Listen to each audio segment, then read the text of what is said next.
तो hello guys ମୁଁ ହେଉଛି ମିଷ୍ଟର ସାନ ବ୍ଲଗ୍ସ ଆଉ ଦେଖିପାରୁଥିବେ ପଛରେ ଭାଇ ଠିଆ ହେଇଛି ତ କେତେ ଦିନ ପରେ ସର୍ଟ ବ୍ଲଗ୍ କରିବା ଷ୍ଟାର୍ଟ କଲି ଯେହେତୁ ମୋର ଆକ୍ସିଡେଣ୍ଟ ହେଇଯାଇଥିଲା।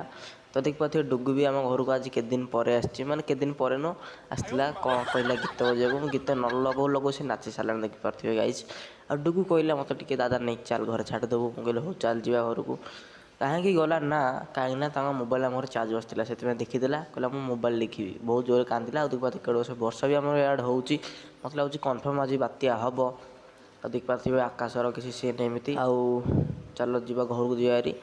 ଡୁଗୁ ତାଙ୍କ ଘର ଛାଡ଼ିଦେଲେ। ଆଉ ଦେଖ ଆମ ଘର ପାଖରେ ଆସିଲା ବେଳେ ଦେଖିବା ଆମ କାର୍ ହେଇକି ଲଗେଇଦେଇଛି କଇଁ ଫୁଲ ଗୋଟେ, ବହୁତ ଭଲ ହିଁ ଦେଖାଯାଉଛି। କାମ ଖୁସି ଛଡ଼ା କେହି କରିବେନି। ଆଉ ଇଆଡ଼େ ଆମର ଦେଖିଲା ବେଳେ ଏଠି ଗୋଟେ ଆମ ଗଛରେ ଗୋଟେ ଫୁଲ ହେଇଛି ଦେଖିପାରୁଥିବେ, କେମିତି କ'ଣ ଲାଗୁଛି କମେଣ୍ଟ ନିଶ୍ଚୟ କହିବେ। ଆଉ ବ୍ଲଗ୍ ଏସ୍ ଦିନ ଆସିପାରୁନଥିଲା କ'ଣ ପାଇଁ ନା ମୋର ଆକ୍ସିଡେଣ୍ଟ ହେଇଯାଇଥିଲା। ଆଉ ଟିକେ ଦେହ ଠିକ୍ଠାକ୍ ହେଲା ପରେ ମୁଁ ପୁଣି ବ୍ଲଗ୍ ଷ୍ଟାର୍ଟ କରିଛି ଆଜି। ଆଉ ବ୍ଲଗ୍ଟା କେମିତି ଲାଗୁଛି ନିଶ୍ଚୟ କମେଣ୍ଟରେ କହିବେ। ଆଗକୁ ଆଣାଯାଉଛି ଗୋଟେ ଖତରନାକ ବାଲା ଫୋନ୍, ସେ ଫୋନ୍ ବ୍ଲଗ୍ କରିବା। ବ୍ଲଗ୍ କେମିତି ଲାଗୁଛି ସେ କମେଣ୍ଟରେ କହିବେ। ରହୁଛି, ଜୟ ଜଗନ୍ନାଥ।